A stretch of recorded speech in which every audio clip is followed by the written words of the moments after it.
Hello students, welcome back to our channel ARV classes. Friend, today we are going to discuss about environment. Class 7 first chapter we are supposed to discuss today. So before I explain the topic, let me tell you environment is very important for our life.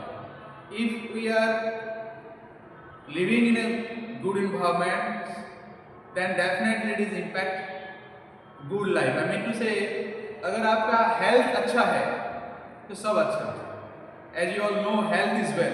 तो आजकल जो देखा जा रहा है environment जो है ना बहुत पॉल्यूट हो गया है।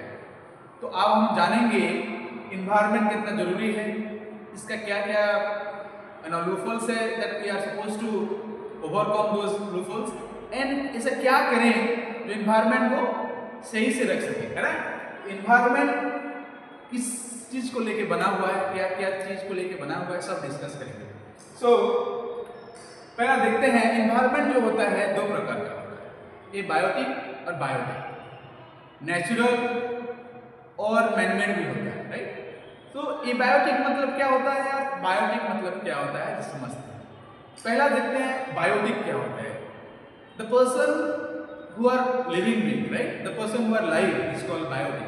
हमारा आसपास जितना भी जीवन है, जिसके पास जीवन है, उनको हम बायोटिक कहते हैं। जैसे कि let's suppose plants, they have life, animal they have life, all the insect, all the animal, human being, everything those who have life they are called biotic. Abiotic मतलब नॉन लिविंग थिंग, जैसे कि chair, table, fan, all those things, right.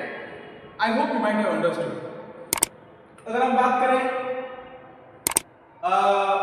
Natural और man made, मतलब the environment which is made by human is called man made, और जो प्रकृति से पहले से बना हुआ है उसे हम नेचुरल कहते हैं। जैसे कि अगर हम बात करें पहाड़, झरना, river, these are natural being created by God, right.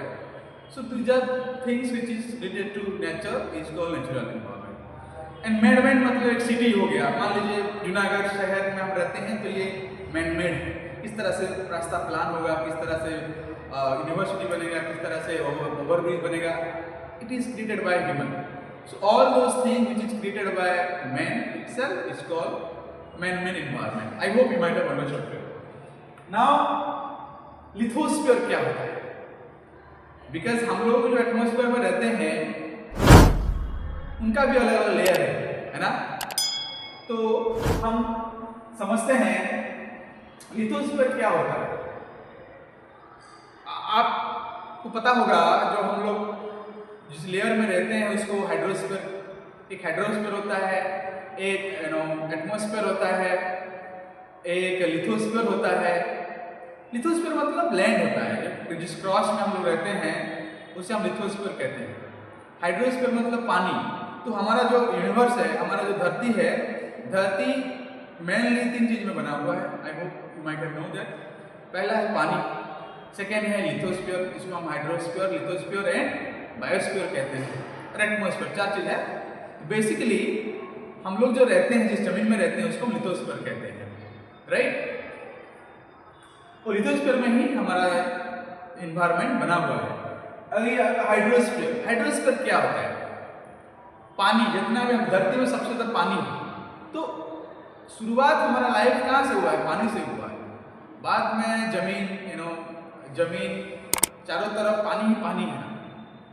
The time of making billions of year ago, हजारों साल वर्षा हुआ, उसी वर्षा में ऑर्गेनिज्म क्रिएट हुआ। उसके बाद जो ऊंचा जगह था वो जमीन बन गया, आई मीन लिथोस्फीयर बन गया। जो पानी जगह था वो हाइड्रोस्फीयर बन गया। और हमारा चार आसपास जो एयर, कार्बन डाइऑक्साइड, ऑक्सीजन जितना भी था वो सब मिलके एक एटमॉस्फेयर बना दिया। इस तरह से हमारा जो लाइफ सिस्टम शुरू हुआ था। आई होप आपको समझ में आया होगा। अगर हम बात करें बायोस्फीयर, तो biosphere is nothing but a combination of three layer. One is lithosphere, hydrosphere and another is